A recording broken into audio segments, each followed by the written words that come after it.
자유, 인권, 공정, 연대의 가치를 기반으로 국민이 진정한 주인인 나라 신나게 일해봅시다.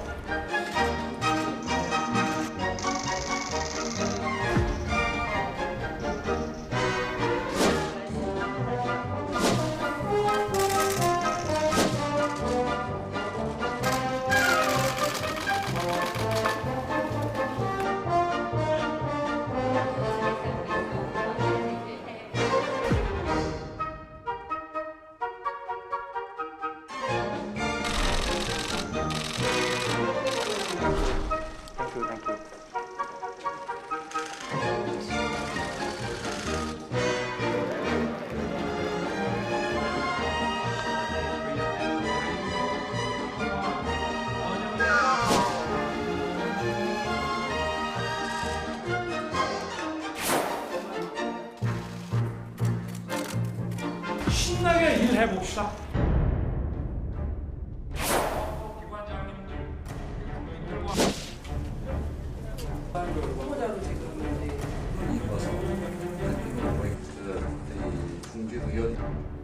성원이 되었으므로 개인차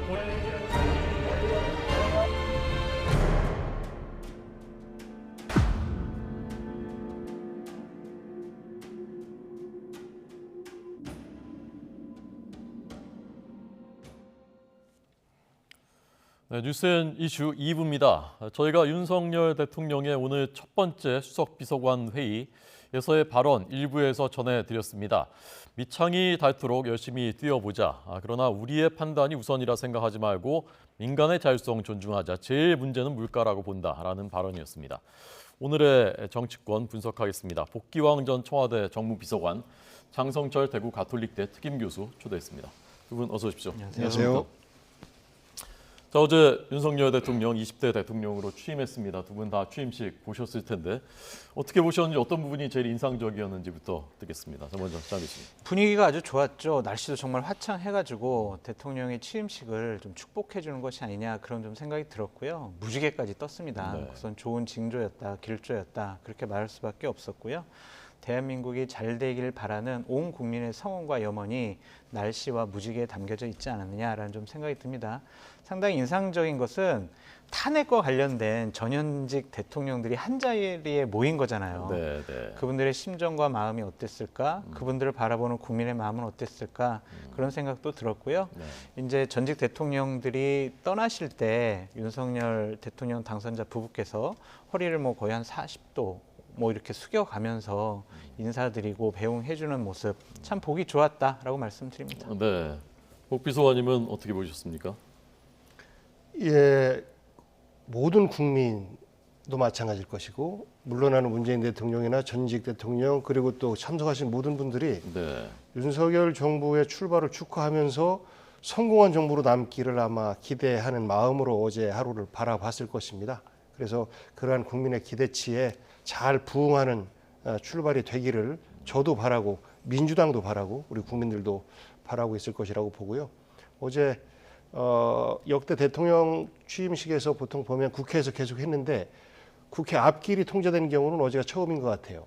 코로나 이후에 가장 대규모 이제 국가 행사이기도 한데, 이제 그 많은 인원들이 모여서 우리가 이제 감염병 1중에서 1급에서 2급으로 내려왔다라는 것으로 만방에 좀 과시하는 이런 효과들도 좀 있었을 것 같은데, 그만큼 국민들의 여망에 부응을 해서 잘하는 정부가 되기를 바랍니다. 네.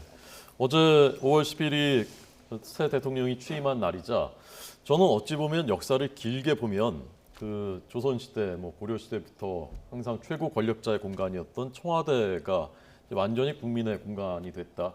이것이 어쩌면 더 긴 훗날 보면 더 중요한 역사로 기록되지 않을까 하는 생각도 개인적으로는 들었습니다. 그 장면 어떻게 보셨습니까? 그렇죠. 아주 감동적이었죠. 구중궁궐이었습니다. 제왕적 대통령제의 상징이었습니다. 그곳을 오픈을 해서 국민들이 저렇게 잔디밭에서 뛰어놀고, 그리고 여러 가지 전직 대통령들이 근무했던 곳의 추억, 그리고 사진도 찍고, 참 보기 좋은 모습 아니겠습니까? 국민의 품으로 돌려드린 윤석열 대통령의 결단은 아주 인정받을 만하다라고 말씀을 드려요. 지금 너무 급박하게 하다 보니까 저 내부까지는 들어갈 수가 없잖아요. 네. 그래서 빨리 정리를 좀 해서 저 내부에 들어가서 여기가 바로 대통령이 앉아가지고 업무를 보던 곳이다, 사인을 하던 곳이다. 네, 네. 이런 것도 체험도 해보고 예. 많은 곳에서 국민들이 전직 대통령들이 어떻게 근무했는지 여기서 어떠한 일이 벌어졌는지 역사적인 의미까지 파악할 수 있는 네. 그러한 문화의 공간, 뭐 공원 이런 형식으로 국민의 사랑을 받는 그런 곳이 됐으면 좋겠고요. 외국 관광객도 이제 많이 오셔가지고 우리나라의 아름다운 정원, 녹지원도 좀 같이 느껴봤으면 좋겠습니다. 네. 예, 저도 이제 그런 생각을 우리 경복궁이나 덕수궁 같은 데 가보면 그 바깥은 볼 수가 있는데 안에는 또 목조 건물이기도 하고 이제 그런 문제가 있습니다. 안에 들어가서 이제 보지는 대부분 못하지 않습니까? 네. 근데 이제 외국은 큰 그 궁전에 가면은 그야말로 그 엊그저께까지 사람이 있었던 것처럼 이렇게 다 공개가 돼 있는데 청와대도 좀 그런 그렇게 공개되면 어떨까 하는 그런 생각을 저도 해봤습니다. 비서관님 어떻게 보셨습니까? 아마도 그것이 그 건축 양식 때문에 그런 거 아닌가 싶습니다. 네. 우리는 목조 건물 중심이기 때문에 자칫 손상의 우려가 커서 그렇습니다. 그것을 보존하기 위해서 들어가거나 하는 것들은 조심해야 되는데 외국은 대리석 구조잖아요. 이 청와대 같은 경우는 현대식 건물이기 때문에 저는 안에 들어가서 충분히 볼 수 있다라고 보고 민주당 정부에서 대통령 별장 2개를 공개를 했습니다. 청남대를 국민의 품으로 돌려드려서 청남대도 내부 공간까지 다 볼 수 있게 침실까지 볼 수 있게 이렇게 그 동선이 짜여져 있고 그렇군요. 저도 박근혜 대통령의 저도의 추억으로 유명한 그 저도도 이미 이 국민들에게 돌려드렸어요. 그리고 나서 이제 마지막으로 이를 보던 이제 청와대가 이제 공개가 되고 국민들의 관광지가 된 것인데 우리가 왕정 시대 마치고 그 다음에 식민지였다가 공화정 시대로 돌입하면서 만들어진 어떤 상징적인 정부의 상징인데 이제 이것을 상징을 무너뜨리고 국민 속으로 들어간다라는 측면에서 보면 굉장히 바람직하다고 봐요. 그런데 아직까지 우리는 미완의 숙제를 하나 더 가지고 있습니다. 언제까지 용산의 국방부 청사에서 계속 있을 것인지에 대해서 저는 의문점을 갖고 있고 우리 국민들도 그럴 거예요. 그러면 다음 대통령 집무실은 어떻게 할 것이냐라는 것을 두고 지금부터 정말 오랜 기간 수구위와 국민들의 동의를 받아가는 과정이 필요하다. 그 국무회의를 세종에서 하신다라고 하셨으면 세종을 명실상부한 수도로서의 어떤 위치까지 올리려면 국회가 이전하는 것처럼 저는 청와대도 세종으로의 이전을 지금부터 본격화할 때 아닌가. 저는 만약에 윤석열 대통령이 용산 시대를 열기 전에 세종으로 가는 그 중간 살림살이를 여기 하겠습니다라고 했으면 아마 박수 받았을 거라고 생각해요. 그런데 이제 그런 장기적인 로드맵이 없이 마치 그 임시집무실 같은 느낌이 현재 우리 국민들에게 주어지고 있어서 그런 부분들은 앞으로 해결해야 될 숙제라고 보고 청와대가 경복궁 그 위에 있어서 우리의 조선시대와 그리고 우리 현대사의 어떤 영역의 역사들을 함께 볼 수 있는 장이 제공된 것에 대해서는 뭐 저도 기쁘게 생각하는데 뭐 이것은 그 뭐 굳이 제가 싫은 소리를 하려고 하는 게 아니고 정문이 열렸을 때 그 국민대표 74인이 들어갔잖아요. 그때 저는 북한이 좀 연상됐었어요. 꽃다발을 이렇게 들고 이렇게 들어갔는데 그 꽃이 복숭아 꽃이라고 해요. 뭐 SNS에 이렇게 보니까 복숭아 꽃이었다. 그 복숭아 꽃에 담겨져 있는 뜻이 복숭아 꽃은 귀신을 쫓는 이런 의미가 있어요. 우리가 저 산소에 가서 임시로 이렇게 뭐 저 만들 때 토지 지신 뭐 이런 거 쓸 때 그때도 복숭아 나무를 안 하거든요. 귀신을 쫓는다 그래서 그 꽃을 들고 갔다라고 하면 국민 74인이면 굉장히 상징적이고 연출된 건데 그런 오해를 불러일으킬 일을 왜 하셨나 저는 오게티라고 생각합니다. 네. 그 최종적으로는 이제 세종으로 가야 되는 것 아니냐, 그다음에 꽃 새로운 의제를 또 던지셨기 때문에 장 교수님께 그 부분 반론 듣고 다음 얘기하겠습니다. 세종으로 뭐 가겠다라는 것은 윤석열 대통령의 공약 중에 하나였죠. 그래서 집무실을 세종으로 옮긴다라고 약속을 하셨기 때문에 이것은 차분히 진행되면 될 것 같고요. 뭐 도화꽃 뭐 그걸 갖고 제가 굳이 반박이나 언급하고 싶은 생각은 없습니다. 네, 알겠습니다. 취임사에서 어제 그 자유를 가장 강조했습니다. 그 자유로운 자유민주주의, 자유로운 시장경제에 방점을 두고 그것을 위해서 이제 양극화가 되거나 개인의 경제적인 자유가 침해되면 정치적인 자유도 없다라는 메시지였는데 오늘 여야에서 나온 반응 듣고 두 분의 토론 듣겠습니다. 보시죠. 굉장히 정상적인 표현이거든요. 한국은 지금까지 국제사회에서 이중적인 태도를 가져왔었어요. 우리가 어떤 규제나 아니면 이런 제약을 받을 때는 아닌데 우리 개발도상국인데요 이렇게 얘기했었고 나중에 또 어디 가가지고 국격을 또 드러낼 필요가 있을 때는 우리도 이제 선진국이다 이렇게 이중적인 잣대를 보였는데 맞아요. 네. 저는 그런 것들에 대해서 이제 윤석열 대통령께서는 좀 다른 관점을 가져가겠다. 오히려 정작 우리 국민이 듣고 싶어하는 협력, 소통, 뭐 통합 이런 단어는 한 번도 언급을 안 했거든요. 예. 그러니까 오히려 언급하신 반지성주의, 인수위가 좀 두 달 동안 뚜렷한 국정 비전을 좀 제시하지 못했던 결과가 결국은 이 취임사의 어떤 부실함으로 드러난 거 아니냐 이렇게 저는 평가를 하고 있습니다. 네. 지금 이준석 대표의 그 말은 국제사회에서도 누군가 다른 시민들이 자유를 침해받는다면은 우리가 연대하고 또 글로벌 리더 국가로서 그런 부분에 대해서도 이제 책임을 같이 져야 된다. 이제 그 부분에 대한 반응이었고요. 자, 먼저 장 교수님은 자유 강조한 부분 그리고 전체 취임사에서 어떤 부분? 전체적인 취임사를 보면은요 전통적인 취임사의 패턴과 형식과는 좀 달라요. 네.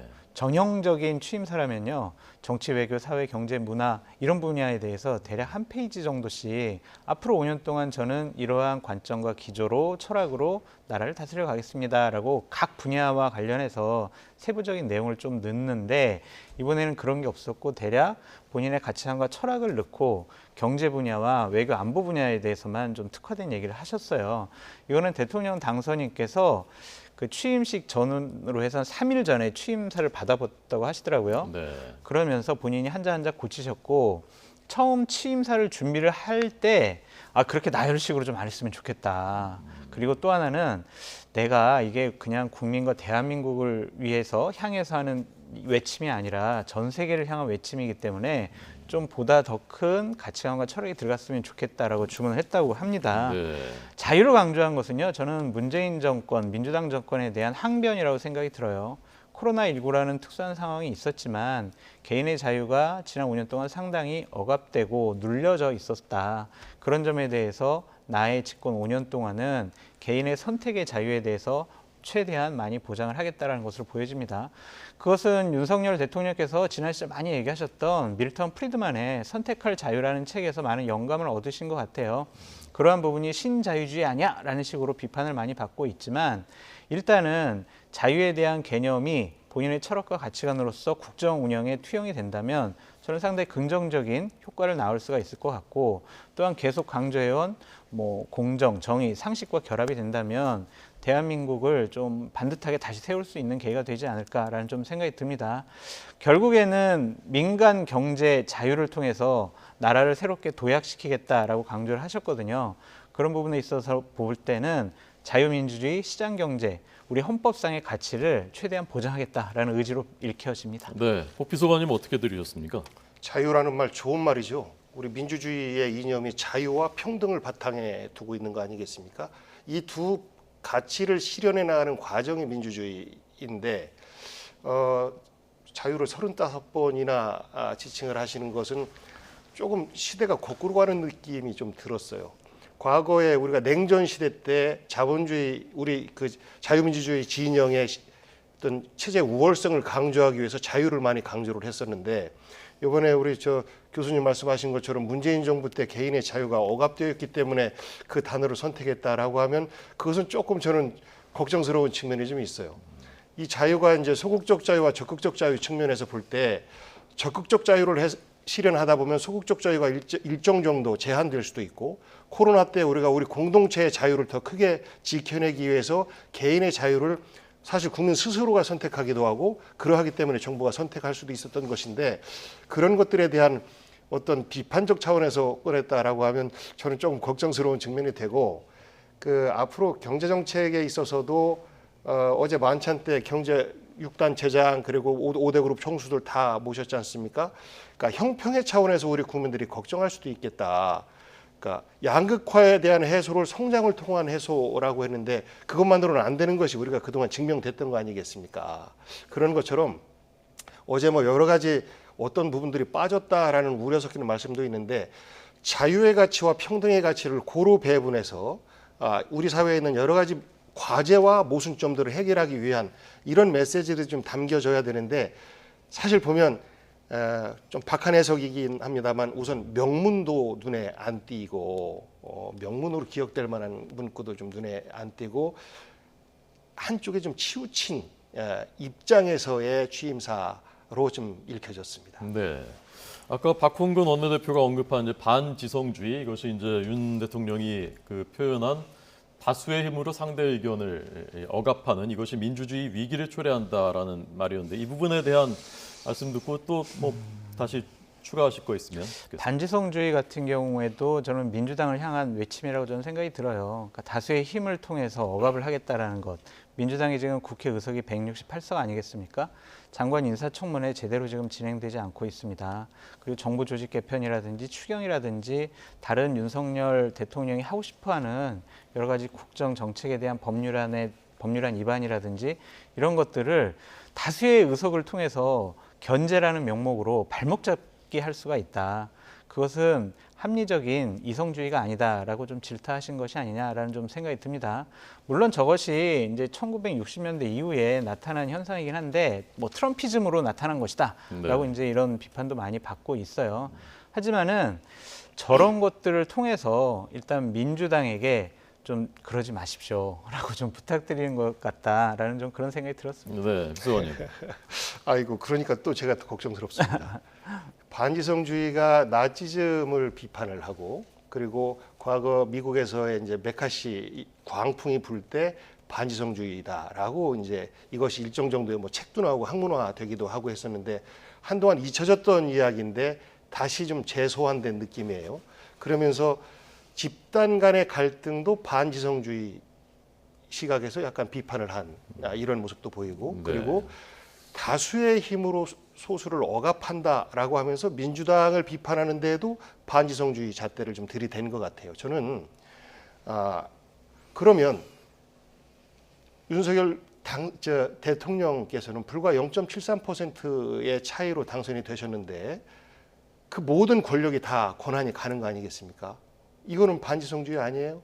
그러니까 본인 스스로도 본인이 비판하는 것이 본인에게 돌아올 수 있다라는 생각을 갖고 이런 표현을 좀 해줬으면 좋겠어요. 특히 야당을 향해서 그런 표현을 염두에 두고 하셨다라고 하면 저는 통합이라는 말을 일부러 안 쓰신 것 아닌가라고 오해를 불러일으킬 수도 있겠다. 통합 없다. 당신들은 반지성주의자이기 때문에 나는 반지성주의자가 아니고 지성주의에 입각해서 이 문제를 해결하겠다라는 메시지로 사실 해석을 할 수가 있어요. 그래서 저는 그런 뜻은 안 담겨 있기를 간절히 바랍니다. 그러니까 대통령 제도라는 것을 반지성주의의 하나의 예로 설명하시는 건 좀 적절하지 않다라고 보여지고요. 기본적으로 윤석열 대통령이 반지성주의를 얘기한 것은 팬덤에 의한 그런 강력한 지지층에 의한 정치, 그런 팬덤 정치는 옳지 못하다라고 생각을 하고 판단한 것 같습니다. 그래서 결국에는요, 나는 내가 가진 이념과 신념과 고집만으로 국정을 운영하지 않겠다라는 그런 의지의 표현으로 읽혀집니다. 네, 오늘 아침에 출근길에 기자들한테 이제 기자들이 그 통합이 왜 한 번도 취임사에 들어가지 않았느냐라고 물으니까 정치의 모든 과정이 국민 통합의 그렇죠. 과정 아니냐라고 했던데 어떻게 해석하셨습니까? 그러니까 당연하기 때문에 통합과 협치를 취임사에서 안 썼다라고 기자들에게 직접 밝히셨어요. 그럼에도 불구하고 어느 정도 원론적으로 그렇게 좀 야당을 존중하고 야당과 대화하면서 국정을 운영해 나가겠습니다. 그것이 바로 국민들이 바라는 협치고 통합입니다.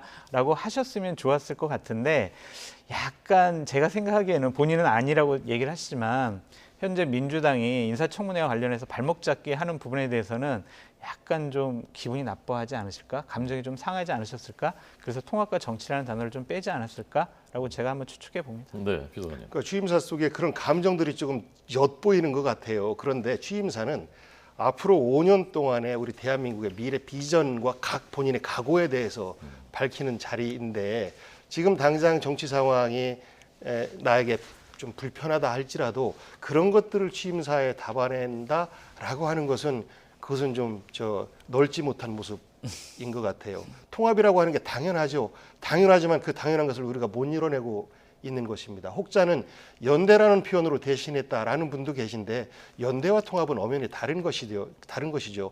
영원하면 연대라는 말 안 하잖아요. 국민 통합의 차원에서 통합하자라고 하지 영원하면 연대하자 이렇게 안 하지 않습니까? 뭐 제3세계 연대, 뭐 노동자 연대 뭐 이런 것들은 가능한 표현일지 모르겠습니다만 우리가 지금 통합은 팬덤 정치가 통합을 방해하는 데 있어서의 어떤 한 장애 요인인 거는 저도 인정을 하고 우리가 좀 성숙해야 될 필요성은 있다라고 생각해요. 그런 부분에 대해서는 사실 민주당뿐만 아니라 마찬가지예요. 극보수적인 입장에서 가짜뉴스를 수차례 양산하고 있고 지금도 집단화되어 있는.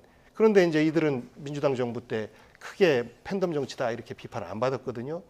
그러니까 저에 대해서도 제 SNS 계정에도 마구마구 공격을 해오고 해요. 이 방송에 나가고 하면.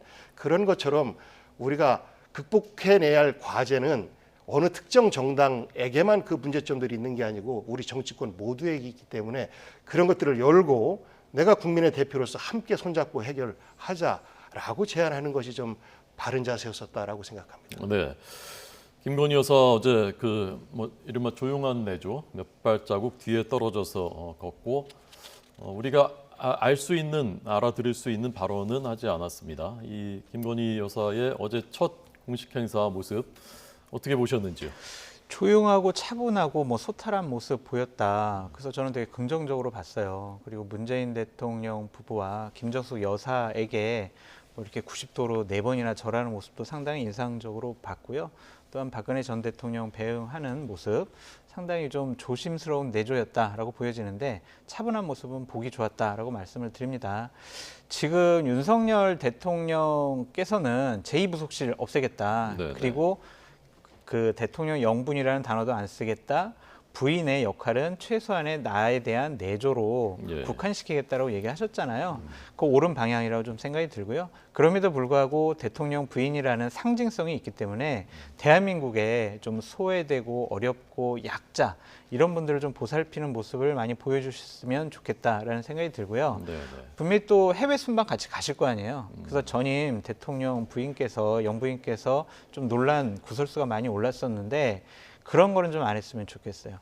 그 외국에 가서도 정말 고아원이라든지 불우한 곳 이렇게 좀 챙기시는 모습만 보여야지 거기 가서 박물관을 가신다든지 유명 관광지를 가신다든지 이렇게 해서 대통령 영부인이 왜 저런 일을 하지라는 논란이 제발 안 일어났으면 좋겠어요. 네. 그냥 순방 외교에서도 그냥 조용하게 뒷받침하는 모습을 보였으면 좋겠다. 네. 그것이 바로 국민들이 원하는 것 같아요. 얼마 전에 여론조사 나왔는데 이렇게 밖으로 드러나서 외부적으로 활동을 적극적으로 하는 것에 대한 반감이 국민들이 아직 많이 이렇게 있더라고요. 네. 그래서 그러한 국민의 뜻도 잘 받들었으면 좋겠습니다. 예. 전운이 고조되는 느낌이 드는데 저 같은 평화주의자로서는 참 마음이 불안합니다. 이거 아닙니다. 아닙니까? 어제는 최대한 조용히 내조하려고 하는 모습을 보였고요. 바람직하다고 생각합니다. 아직 국민들은 김건희 여사에 대한 걱정을 많이 하고 있거든요. 여러 가지 해소되지 않은 측면들도 있고 그래서 스스로 조심하는 모습 저는 바람직하다라고 생각해요. 그리고 저는 좀 교수님과 의견이 다른 것이 우리가 외교를 할 때 타국에서 대통령 부부가 왔을 때 대통령은 공식 업무를 수행을 하고 그 퍼스트레이디는 사실 주요 국내 주요 관광지나 이런 데를 돌아봐요. 주요 산업 현장이나 이런 데도 돌아봐요. 왜냐하면 그것이 바로 홍보기 때문에 그렇습니다. 그 나라의 국민들에게 가장 큰 홍보 기회를 제공하는 것이라 예를 들어서 미국 대통령이 경복궁에 왔다라고 하면 미국인들이 왔을 때 우리 대통령이 가는 곳이 여기였었네라고 오는 거거든요. 그리고 그런 것들은 외교적으로 요청을 합니다. 내가 가고 싶어서 여기 가고 싶다 이렇게 하는 경우는 극히 드물고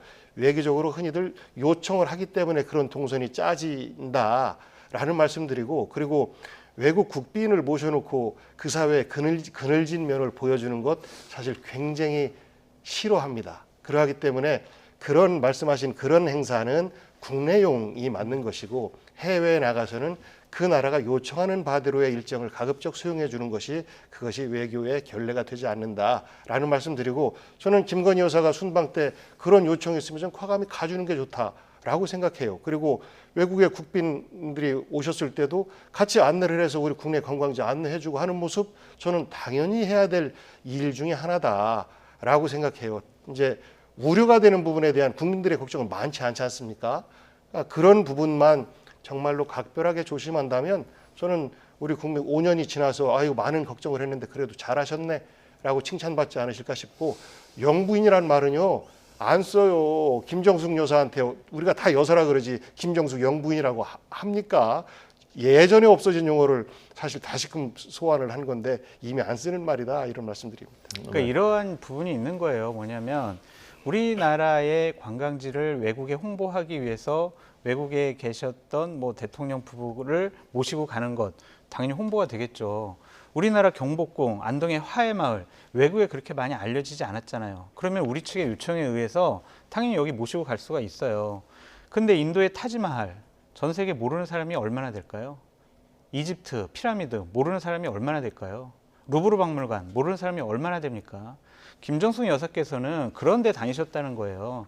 그래서 그것이 과연 그 나라에서 요청해서 간 것인지 아니면 김정숙 여사가 원해서 버킷리스트라고도 하잖아요. 가보고 싶어서 간 것인지 그거에 대한 논란이 되게 많았잖아요. 그러한 불필요한 논란은 이번 정권에서는 일어나지 않았으면 좋겠다라는 게 제 바람으로 그래서 말씀드렸던 겁니다. 그러니까 버킷리스트라는 말도 사실 국민의힘에서 일방적으로 공격하기 위해서 그런 것이고 그리고 그 외교 일정을 어떻게 일방적으로 나는 여기 관광지 가고 싶어 이렇게 하겠습니까? 상식적으로 그렇게 진행되지 않는 것이고 그리고 그 나라의 가장 좋은 관광지를 우선적으로 안내하고 초청하는 것이 일반적인 관례다. 이 상식을 너무 그 개인의 도덕성까지 연결시켜서 공격하는 것 저는 그것은 조금 우리 국격에 맞지 않는 것 같아서 저희 민주당 정부에서는 그렇게 안 할 것 같아요. 민주당에서는 야당이더라도 그런 좀 유치한 공격을 안 할 것 같습니다. 네. 유치한 공격을 하셨는데 그러니까 하나만 더 말씀을 드리면 그렇게 그 나라에서 홍보를 위해서 김정숙 여사를 모시고 갔다면 대규모로 기자들도 같이 갔어야 되는데 안 갔어요. 그냥 본인 사진 올리시고 그런 거 끝이었어요. 비공개였어요. 한 건이었었는데. 자, 그만. 한 자, 건이었었는데. 두 번째 다 시청자들이 아시는 얘기거든요. 그래서 이거를 이 얘기를 계속 할 수는 없고 김건희 여사에 대해서 얘기를 하기로 했는데 이제 다른 쪽으로 조금 뭐 연관이 돼 있긴 하지만요. 두 분 말씀이 다 어느 정도씩 일리가 있는 얘기니까 김건희 여사 앞으로 활동하시는데 도움이 되시도록 참고해 주셨으면 좋겠습니다. 자, 이제 뭐 전국은 앞길이 뭐 순탄치는 않습니다. 그냥 총리, 뭐 내각 구성 남아 있습니다. 오늘 나온 얘기들 들어보고 두 분 토론 계속 듣겠습니다.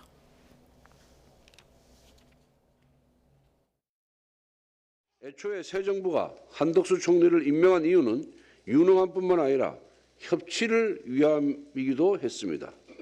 참여정부의 총리가 윤석열 정부의 총리가 된다면 여야의 소통이 원활하게 이루어질 것이라고 기대했습니다. 그러나 민주당은 저희가 먼저 내민 손을 진영 논리로 무시했습니다.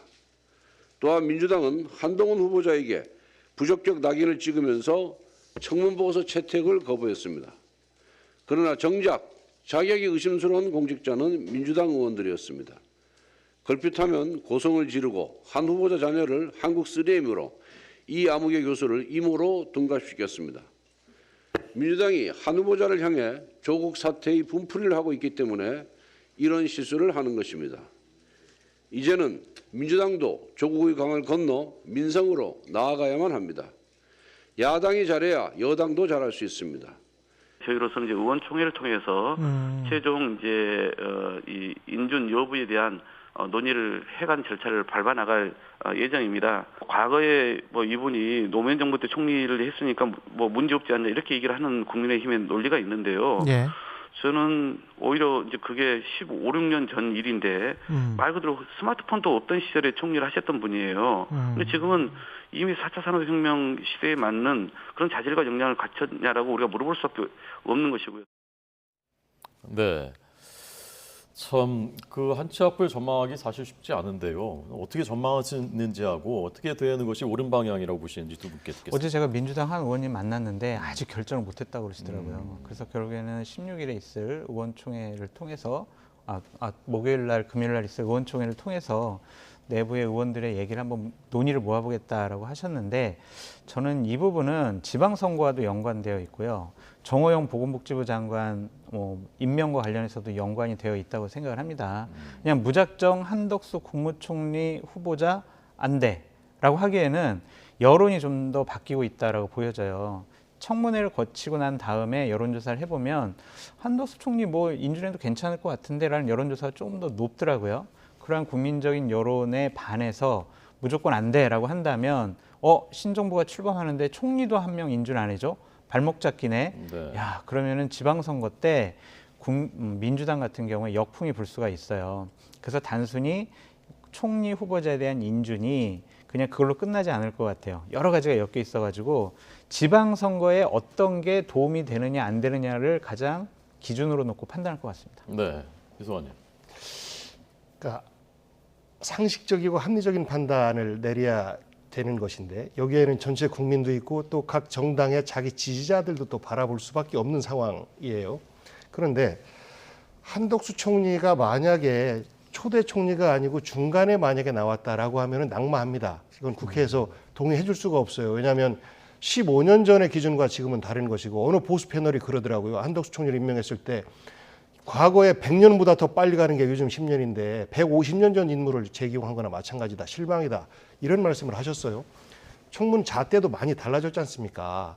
그러하기 때문에 만약 중간에 지명됐다라고 하면 뭐 고민하지 않고 낙마시킬 수 있는 대상자인데 이것이 초대다 보니까 발목 잡기 함정에 빠질 우려 때문에 사실 굉장히 걱정하고 있는 거예요. 그래서 저는 민주당에게 숨통을 좀 틔워줘야 된다. 윤석열 대통령께서. 그러니까 취임사에서도 이렇게 공격적으로 말씀하시고 뭐 심지어는 총리와 다른 장관 후보자들을 연계한다라는 말에 경로하셨다. 이런 말씀도 나오시고 하는데 저는 그런 말씀들은 사태 해결에 도움이 안 된다고 봐요. 민주당은 만약에 한동훈, 정호영 후보자를 그냥 임명 강행했다라고 하면 이 통과를 시켜주기가 정말 어려운 상황이에요. 왜냐하면 지지자들이 아니 한동훈, 정호영 같은 부적격 인사를까지 임명을 강행하는데 왜 다수당이 정당하게 국회에서 제 권리를 행사하지 못하느냐라고 하면서 지지자들의 이탈로 이어질 수 있기 때문에 민주당 지도부나 의원들은 그 발목 잡기 함정에 빠지지 않기 위해서 동의를 해주고 싶어도 선뜻 하기 어려운 이런 그 어려움이 있는 겁니다. 딜레마에 빠져 있는 것이죠. 그래서 저는 소통을 통한 협치, 그러려면 저는 지금 이번에 출범한 새롭게 여당이 된 쪽에서 그 숨통을 틔워줄 수 있는 명분을 만들어줘야 된다라는 조언의 말씀 드리고 싶어요. 네. 근데 기본적으로 정호영 보건복지부 장관 후보자 같은 경우에는 국무위원 되기는 상당히 부적절한 것 같아요. 그 부분은 윤석열 대통령께서 뭐 지명 처리를 하시든지 아니면 잦은 사퇴를 하도록 유도하는 게 저는 맞다고 보여지는데 한동훈 법무부 장관 후보자가 왜 부적격인지는 도저히 이해가 안 돼요. 청문회를 쭉 17시간 30분 동안 다 본 건 아니지만 다 지켜봤지만 기본적으로 그 청문회에서는요. 민주당의 몇 분의 청문위원들이 청문위원으로서 자격이 없다, 부적격하다라는 것이 드러난 것이지 한동훈 후보자가 어떠한 부적격한 자질, 도덕성이 있는지 솔직히 저는 이해를 하지 못했습니다. 자꾸 조국 전 장관 자녀 부분에 대한 수사를 갖고 공격을 하시던데 그것 때문에 민주당이 이번 한동훈 후보자 청문회가 망한 거예요. 본인들의 어떠한 예전부터 갖고 있었던 잣대를 갖고 한동훈 후보자를 공격한다는 것 자체가 논리적으로 우리가 상당히 부족하다라고 자인을 한 것 같다는 좀 생각이 들고요. 기본적으로 최강욱, 이수진, 그리고 김남국 이런 의원님들의 실수가 한동훈 후보자를 반대하기에는 너무 이분들의 실수가 좀 커 보인다라는 생각이 들어요. 손혜원 의원이 얘기했죠. 바보 같은 민주당 한동훈에게 또 당했네. 이게 바로 일반적인 국민들의 생각과 판단이 아닐까 싶습니다. 예. 짧게 말씀드리면 정호영 후보자 같은 경우에도 저 청문 보고서 재송부 요청이 왔어요. 재송부 요청까지 하고 낙마시킨 경우는 거의 없습니다. 지금까지 강행하겠다는 의지를 밝히신 거예요.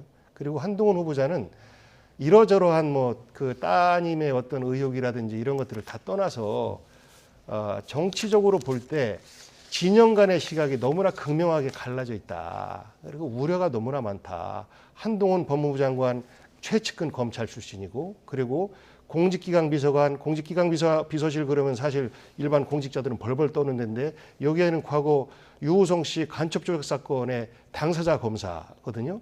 그 검사를 공직기강 비서관으로 또 했고 뭐 부속실장도 보니까 검찰 출신 인사를 또 부속실장으로 뒀고 이런 우려들이 다 이렇게 그 현실로 나타나고 있기 때문에 진영간 바라보는 시각이 너무나 달라서 그렇다면 한동훈 후보자를 저는 윤석열 대통령께서 정말 아깝고 지켜주고 싶어도 이번은 좀 참는 것이 통합과 협치를 위해서 현명한 선택 아닌가. 그리고 정치적 상대방인 민주당에게도 숨을 쉴 수 있는 틈을 열어주는 것 아닌가라는 생각을 하는 겁니다.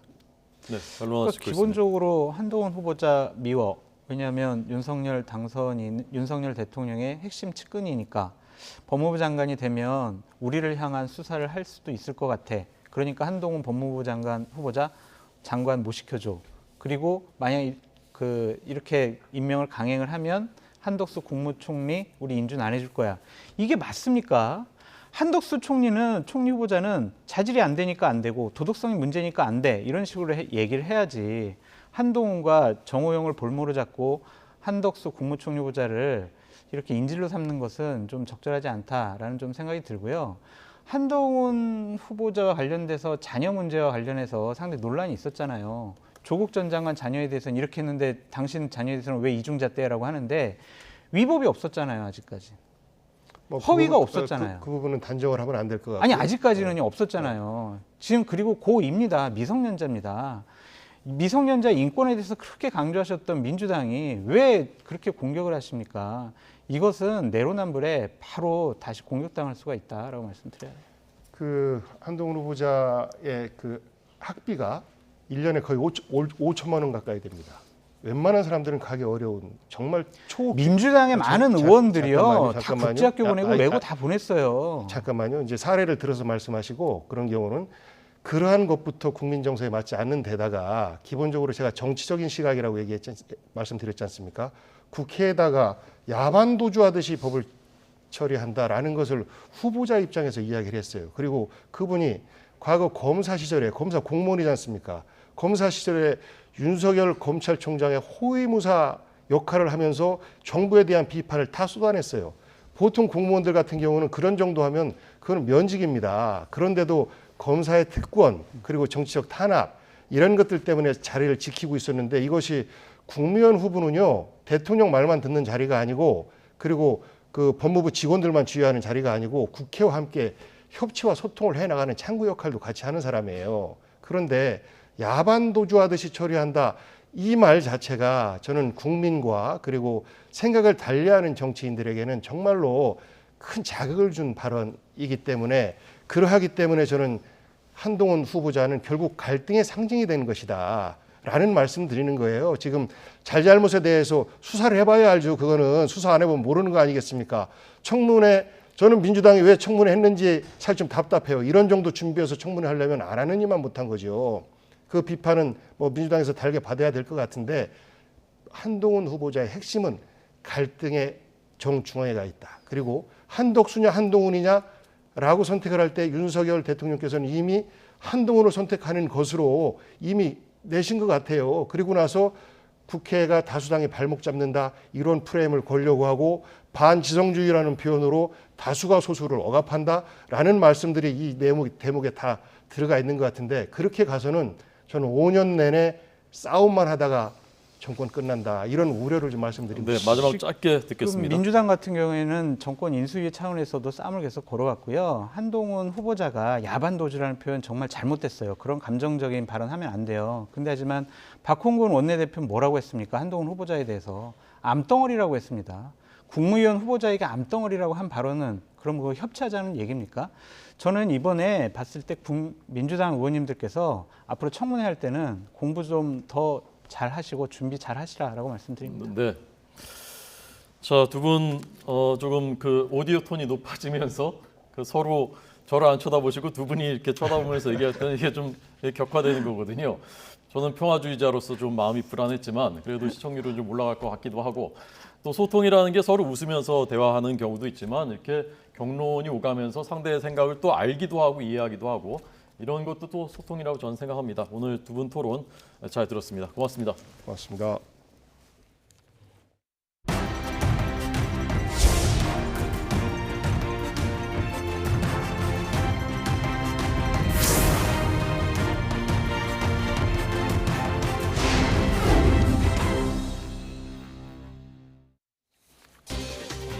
윤석열 대통령은 오늘 취임 후 처음 열린 수석 비서관 회의에서 물가 등 경제 문제와 안보 상황이 만만치 않다고 강조했습니다. 윤 대통령은 대통령실을 용산으로 이전한 것은 소통하기 위해서라며 구두 밑창이 닳도록 일해달라고 참모진에게 당부했습니다. 핵탄두를 소형화, 경량화하는 북한의 7차 핵실험이 임박했다는 관측이 나오는 가운데 군 당국이 핵 대응 태스크포스를 꾸렸습니다. 이종섭 신임 국방장관은 북한이 직접적인 도발을 자행한다면 자위권 차원에서 단호하고 즉각적으로 대응하라고 전군에 지시했습니다. 윤석열 대통령이 한덕수 국무총리 후보자 임명 동의안을 1호 안건으로 결재하며 한덕수 카드를 접지 않겠다는 뜻을 재확인했습니다. 새 정부 내각 인선을 둘러싼 여야의 대치가 이어지는 가운데 김현숙 여성가족부 장관 후보자와 이영 중소벤처기업부 장관 후보자의 인사청문회가 열리고 있습니다. 오늘 0시 기준 코로나19 신규 확진자는 이틀 연속 4만 명대로 감소세를 이어갔습니다. 새 정부 출범 이후 처음 열린 중대본 회의에서는 다음 주 일상 회복을 위한 안착기 시점을 논의하겠다고 밝혀 현재 확진자 격리 의무가 권고로 바뀔지 주목됩니다. 철근 콘크리트 수도권 사용자 연합회가 원자재값 인상과 물가 상승분 등을 반영한 공사비 인상의 비협조적인 현장에 공사를 중단하기로 결정했습니다. 시기는 아직 정해지지 않았지만 셧다운이 현실화될 경우 건설업계 등 공사 현장의 차질이 불가피할 전망입니다. 지난 7일 만 55세를 일기로 세상을 떠난 배우 강수현 씨가 영면에 들었습니다. 영화인장으로 치러진 영결식에서는 임권택 감독과 배우 설경구 씨 등 동료 영화인들이 눈물의 추도사로 고인의 마지막 길을 배웅했습니다. 윤석열 대통령은 오늘 취임 후 처음 열린 첫 수석 비서관 회의에서 안보 상황이 만만치 않고 경제도 어렵다며 그야말로 구두 밑창이 닳아야 일이 정상적으로 돌아간다고 강조했습니다. 윤 대통령은 오늘 용산 대통령실 청사에서 열린 첫 수석 비서관 회의에서 이같이 밝힌 뒤 핵실험 재개 이야기도 나오는 등 외국에서도 걱정이 많은데 그런 상황이 발생했을 때 안보뿐만 아니라 국정 다른 부분에 어떤 영향을 줄지 준비해달라고 당부했습니다. 네, 또 윤석열 정부 출범 후 처음으로 육해 공군 참모총장 또 해병대 사령관이 참석한 전군 주요 지휘자 회의가 열렸습니다. 북한의 핵실험이 임박했다는 관측이 나오고 있는 만큼 대비태세 점검에 나선 것입니다. 취재기자 연결해서 자세한 내용 알아보겠습니다. 한현희 기자. 네, 국방부입니다. 네, 이종섭 신임 국방부 장관 취임하자마자 회의를 소집했다고요. 네, 오늘 오전 취임식을 가진 이종섭 신임 국방부 장관 취임 직후 처음으로 가진 공식 일정이 바로 전군 주요 지휘자 화상회의입니다. 국방부가 자리를 옮긴 합동참모본부 전투통제실, 쉽게 말해서 지하 벙커에서 회의가 진행됐는데요. 이 장관이 취임 첫 일정으로 주요 지휘자들이 참석하는 회의를 수집한 건 북한의 7차 핵실험이 임박했다는 관측이 나오는 등 한반도 정세가 긴박하게 돌아가고 있다는 점을 고려한 것으로 보입니다. 정부는 북한이 풍계리 핵실험장 3번 갱도 복구를 거의 마무리해서 김정은 국무위원장의 명령만 있으면 언제든 가능하다 이런 판단을 내린 것으로 알려졌는데요. 이 장관은 이런 북한군 동향과 군사 대비태세 현황 보고를 받고 북한의 미사일 위협 고도화와 핵실험 가능성 등 한반도의 안보 상황이 매우 엄중한 만큼 전방위 안보 위협에 능동적으로 대응할 수 있게 지상과 해상, 공중 이 모든 영역에서 확고한 대비태세를 유지해야 한다고 강조했습니다. 또 북한이 직접적 도발을 자행한다면 자위권 차원에서 단호하고 즉각적으로 대응해야 한다고 지시했습니다. 북한의 핵실험 임박 동향과 관련해 군 당국은 핵 대응 태스크포스도 구성해 가동하고 있습니다. ATF는 국방부와 합참의 주요 보직자들이 참여하는데 북한이 실제 핵실험을 감행했을 때 초기 상황을 관리하기 위한 차원인 것으로 전해졌습니다. 지금까지 국방부에서 YTN 한현입니다.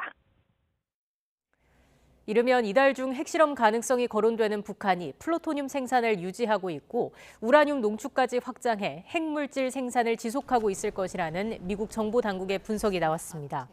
에브릴 헤인스 국가정보국 국장은 현지 시각 10일 상원 군사위 청문회에 제출한 서면 답변에서 북한에서 핵 분열 물질 생산이 이어지고 있다며 플루토늄 생산을 유지하고 있으며 아마도 이것을 우라늄 농축 프로그램으로 확장하고 있을 것이라고 밝혔습니다. 이어 북한은 지난 1월 대륙간 탄도미사일을 포함한 미사일 발사를 재개했고 올해 안에 핵실험을 할 것으로 예상한다고 말했습니다. 트럼프 전 미국 대통령이 재임 기간 때 핵심 동맹인 우리나라에 대해서 주한미군 분담금 문제, 또 한일 정부협정 파기 이런 것이 있을 때 폄하했었다는 증언이 나왔습니다. 트럼프 전 대통령은 또 주한미군의 완전 철수를 반복적으로 주장했다고 에스퍼 당시 미 국방부 장관이 회고록을 통해 밝혔습니다. 김영근 기자의 보도입니다. 지난 2018년 1월 북한이 미국 본토를 사정권에 둔 대륙간 탄도 미사일을 시험 발사했고 미국은 이에 대한 대응 태세를 준비하느라 분주하던 시기 트럼프 당시 대통령은 주한미군 가족들에 대한 대피령을 내리려 했다. 마크 에스퍼 전 국방장관은 회고록 성스러운 맹세에서 이같이 밝혔습니다. 당시 오후 발표 예정이었지만 누군가의 설득으로 다행히 계획을 접었다는 겁니다. 그러면서 김정은은 미군의 철수를 분쟁의 전주로 여겼을 것이라면서 당시의 위험했던 상황을 수뢰했습니다.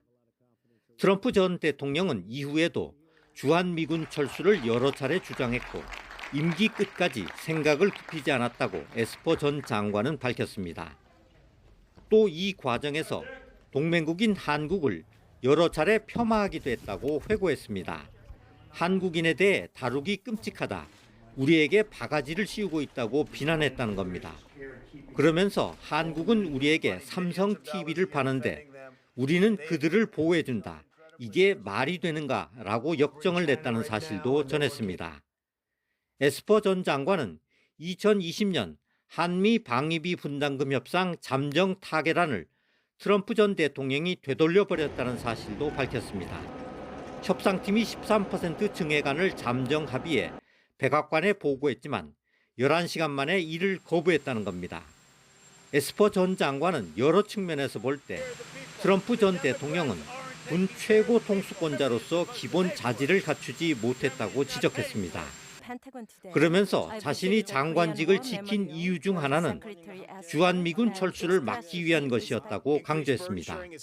YTN 김영근입니다. 러시아의 우크라이나 침공이 교착 상태에 빠졌고 푸틴 러시아 대통령이 장기전을 준비하고 있다고 미국 정보당국이 분석했습니다.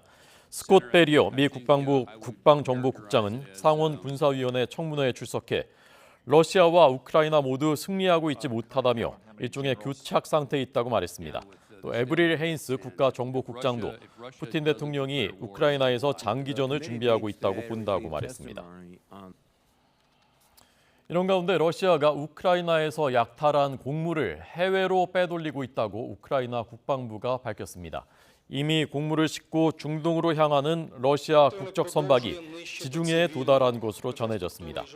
우크라이나 국방부는 소셜미디어를 통해서 이렇게 전하고 시리아가 목적지일 가능성이 가장 크다고 밝혔습니다.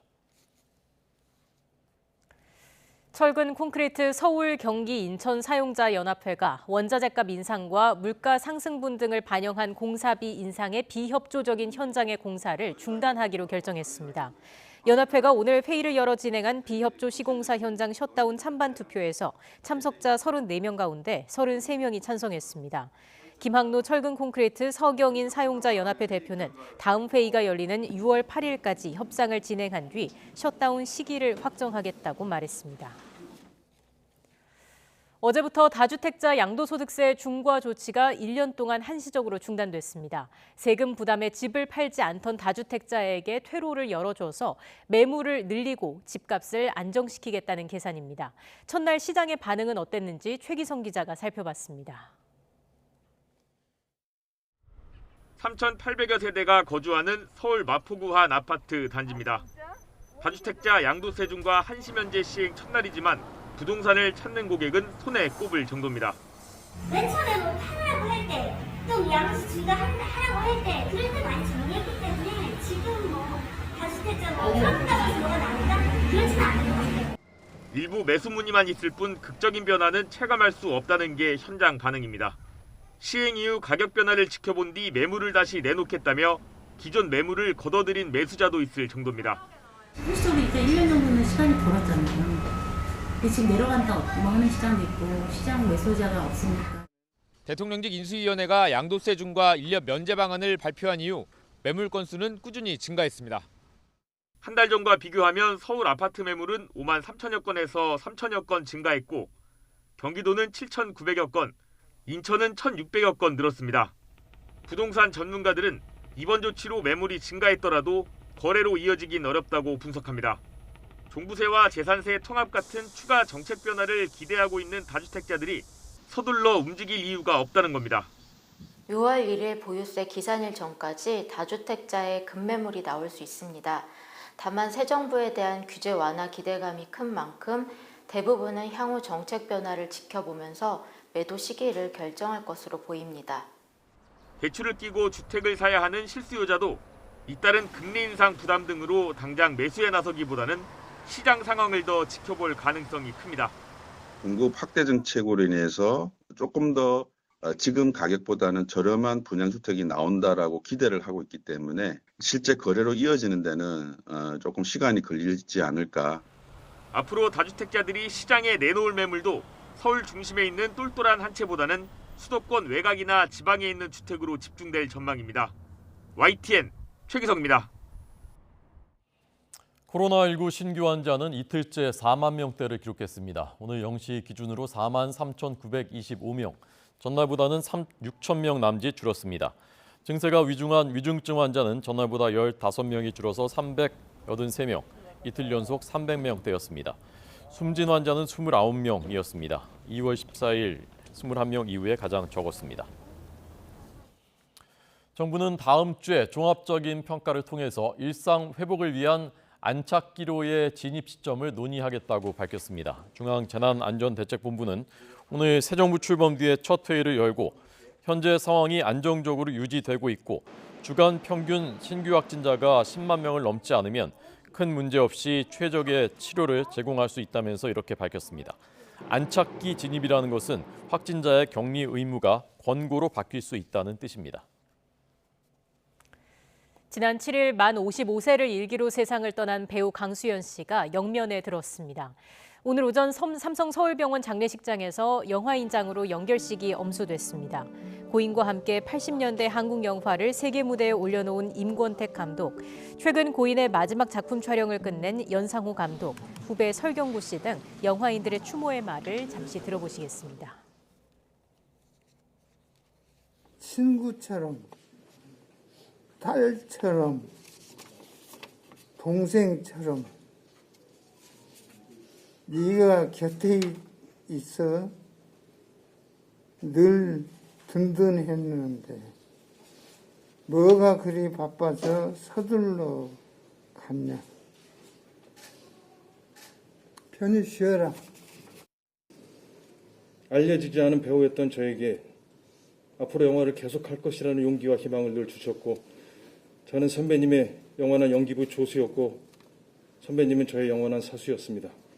배우들을 너무 좋아했고 진심으로 아끼고 사랑했던 우리 배우들의 진정한 스타이셨습니다.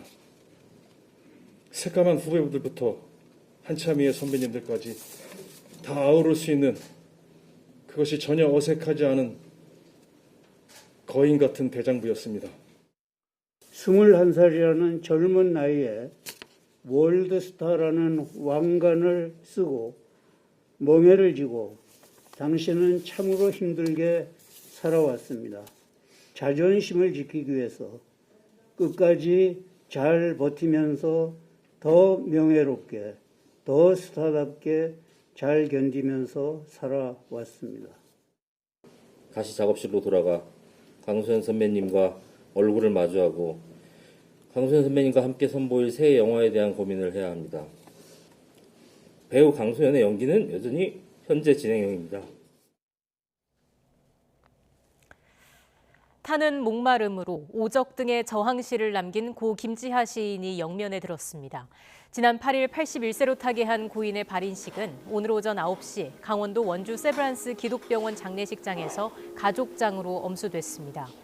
발인식에는 고인의 두 아들인 김원보 작가와 김세희 토지문화재단 이사장 등 유족과 지인, 문화예술계 인사들이 참석했습니다.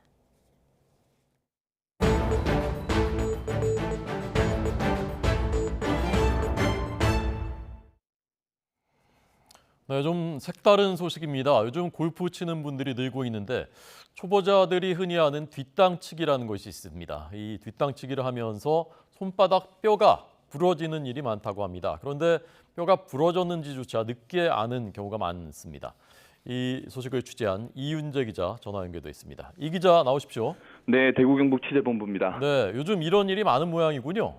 그렇습니다. 골프공을 정확히 때리지 못하고 골프공이 놓인 뒤쪽 땅을 세게 치는 경우인데요. 이럴 경우에는 골프채 손잡이, 그러니까 클럽의 그립 끝부분이 닿는 손바닥 아래쪽에 전기가 흐른 것처럼 찡하는 충격이 전해지죠. 이 충격으로 손바닥 아래쪽에 있는 유구골이라는 뼈가 부러지거나 금이 가는 경우가 많이 생기는 겁니다.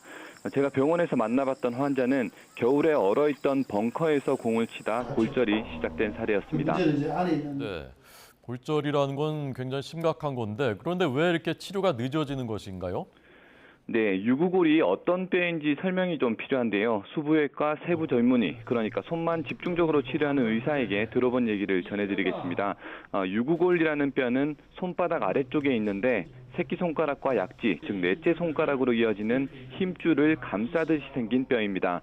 손가락을 움직일 때 사용하는 뼈가 아니라서 골절이 생겨도 손을 쓰는데 큰 문제가 없고 통증도 크지 않다고 합니다. 그래서 환자들이 좀 지내다 보면 낫겠지 하는 생각으로 시간을 보내는 경우가 많습니다. 또 일반적인 자세로 엑스레이를 찍으면 뼈의 위치나 모양 탓에 쉽게 드러나지 않는 문제도 있는데요. 수부외과 세부 전문의 말을 직접 들어보겠습니다.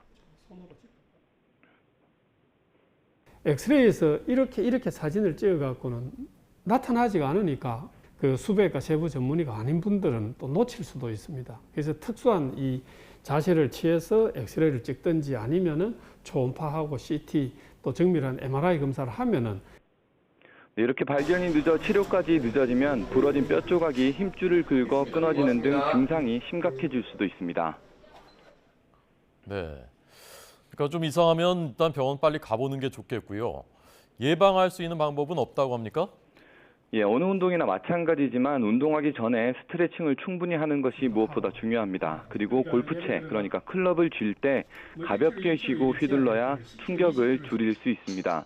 연습할 때도 주의할 점이 있는데요. 초보자의 경우 제한된 시간에 한 번이라도 스윙 연습을 더 하려고 같은 클럽, 같은 자세로 2, 3분씩 반복하는 사례가 많습니다. 이런 경우에는 부상의 위험이 커진다고 합니다.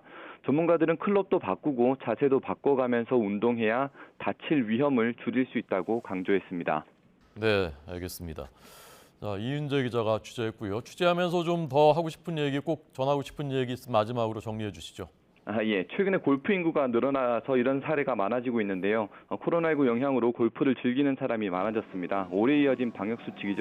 4인 집합금지 같은 기준을 지키면서 할 수 있는 운동 가운데 대표적인 게 골프였고 또 스크린 골프장도 많이 생겨서 접근성이 높아지면서 골프 인구가 가파르게 늘었습니다. 제가 방문한 이 병원의 경우에는 코로나19가 생기기 전인 2019년과 비교해 골프 관련 손부상 환자가 20% 정도 증가했습니다. 말씀드렸던 것처럼 통증이 심하지 않고 발견이 어렵기 때문에 뒤늦게 병원을 찾는 사례가 많았는데요. 전문가 말을 옮겨보자면 우선 부상 초기에는 따뜻한 마사지와 스트레칭을 하고 휴식하면서 상태를 지켜봐야 합니다. 2, 3일 지난 뒤에도 통증이 이어지거나 손가락이 저린 증상이 생긴다면 반드시 병원을 찾아야 합니다. 또 가까운 정형외과를 다녀도 쉽게 낫지 않고 통증이 반복하면 수부외과, 손 전문의를, 세부 전문의를 찾아서 진단받고 치료하는 게 좋습니다. 네, 끝입니까? 네, 이상입니다. 네, 이윤재 기자였습니다. 네, 프로농구 SK가 인삼공사를 꺾고 첫 통합 우승의 꿈을 달성했습니다. 초보 사령탑이지만 전희철 감독의 용병술이 빛났다고 합니다. 신윤정 기자 리포트입니다. 5차전에서 끝내겠다던 SK는 전반까지만 해도 장기전으로 갈 듯한 모습이었습니다. 3쿼터 한때 12점 차로 끌려갔는데 추격의 발판을 마련한 건 역시 SK의 최대 강점, 속공이 살아나면서부터였습니다. 무서운 집중력으로 속공 득점을 잇따라 성공했고 정규리그 MVP 최준용의 폭주가 시작되며 순식간에 따라붙었습니다. 분위기를 가져온 SK를 체력이 고갈된 데다 스펠맨까지 퇴장당한 인삼공사는 당해내지 못했습니다. 결국 잠시를 들썩이게 하는 24점 차 대승으로 우승 트로피를 들어올리며 챔피언에 등극했습니다. 챔프전 우승은 4년 만이자 통산 3번째지만 정규리그 1위에 이어 챔프전까지 제패한 건 창단 이후 처음입니다. 스피드의 농구의 중심에서 팀을 이끈 베테랑 가드 김선형이 생애 첫 플레이오프 MVP 영예를 안았습니다. 제가 정규리그 MVP도 받아보고 올스타도 받아봤는데 파이널 MVP를 못 받아봐서 제 버킷리스트 중 하나였거든요. 오늘 달성을 한 것 같고요. 코치 생활 10년 이후 지휘봉을 잡은 첫 해, 통합 우승의 역사를 쓴 준비된 초보 전희철 감독은 선수들의 공을 돌렸습니다. 제가 첫 해 부족한 게 정말 많은데 선수들이 제가 가지지 못한 그런 부분들을 정말 많이 채워줘서 감독으로서 정말 선수한테 고맙다는 얘기밖에. 정규리그 개막전 열렸던 컵 대회까지 SK의 완벽한 우승으로 마무리한 2021-2022 시즌. 2연패를 노렸던 인삼공사는 주전 선수들의 줄부상 악재에 왕좌를 내주고 아쉬움의 눈물을 삼켰습니다. YTN 신윤정입니다. 네, 항암제는 대부분 주사 형태입니다. 그런데 주사로 주입이 안 되는 성분이 있어서 문제였다고 합니다. 항암 성분을 잘 녹여서 주사제로 바로 쓸 수 있는 원천 기술이 국내에서 개발됐습니다. 이성규 기자가 취재했습니다. 기존의 대장암 치료에 쓰이는 항암제입니다. 우리 몸에서 활성 물질로 변환돼 약효를 내지만 활성 물질은 용매에 잘 녹지 않아 비활성 물질을 주사제로 인체에 주입합니다. 이리노테카는 전이성 대장암에 가장 많이 쓰고 있는 항암제로 비활성 형태이기 때문에 간에서 SN38이라는 항암 물질로 전환되어야 됩니다. 이는 약 5% 정도이기 때문에 이러한 치료 효과를 높이기 위한 새로운 항암 화합물의 개발이 필요합니다. 국내 바이오 기업이 활성 성분을 잘 녹이는 기술을 개발했습니다. 용해도가 높은 물질로 약물을 이중으로 둘러쌌습니다. 대장암 항암제의 활성 물질을 주사 형태로 인체에 직접 주입하는 기술 개발은 이번이 처음입니다. 극난용성 약물에다가 같은 특성을 갖고 있는 친수성 화합물을 이렇게 같이 붙이게 됩니다. 이렇게 붙임으로써 저희가 1차 입자를 이렇게 형성을 하게 되고요.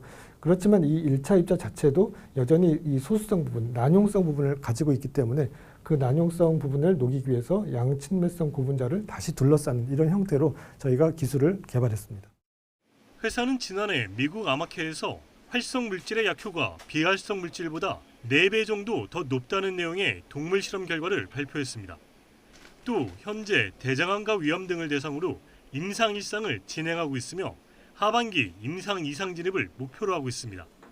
상용화할 경우 활성 물질을 인체에 직접 전달해 기존보다 더 적은 용량으로도 효능을 낼 수 있어 상대적으로 고용량 투여에 따른 부작용도 줄어들 것으로 기대됩니다. YTN 사이언스 이성규입니다.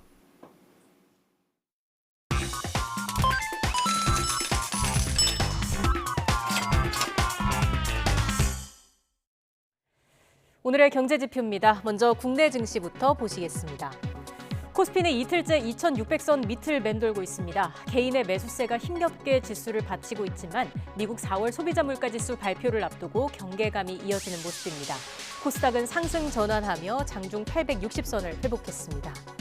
미국 증시 함께 보시죠. 최근 급락에 따른 반발 매수세에 개장 초 크게 반등했지만 오후 들어 오름폭을 축소하면서 혼조세로 마감했습니다. 역시나 미국의 4월 소비자 물가지수 발표를 하루 앞두고 미 연준의 긴축이 이어지면서 경기 둔화에 대한 전망이 시장의 발목을 잡았습니다. 이어서 이 시각 환율 상황 보시죠. 원달러 환율은 장중 한때 1,280원을 넘는 등 25개월 만에 최고치를 기록하기도 했는데요.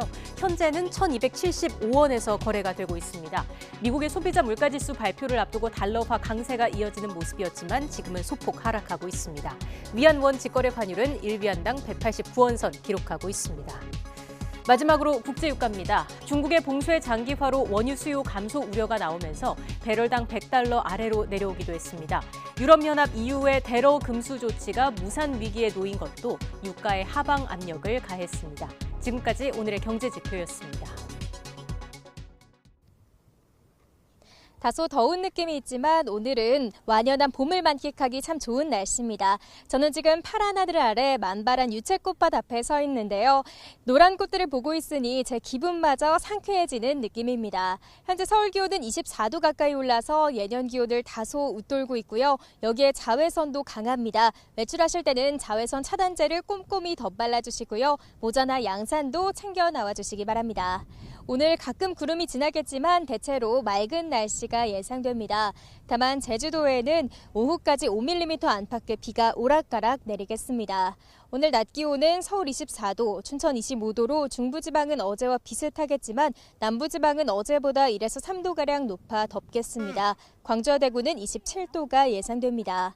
내일은 서울의 한낮 기온이 28도까지 오르는 등 서쪽 지역을 중심으로 6월 하순에 해당하는 초여름 날씨가 나타나겠고요. 다가오는 금요일에는 제주도에 또 한 차례 비가 내릴 전망입니다.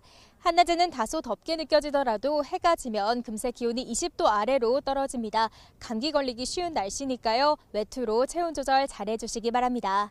지금까지 YTN 윤수빈입니다. 뉴스앤 이슈 마치겠습니다. 잠시 뒤 더 뉴스가 방송됩니다. 시청해주신 여러분 고맙습니다.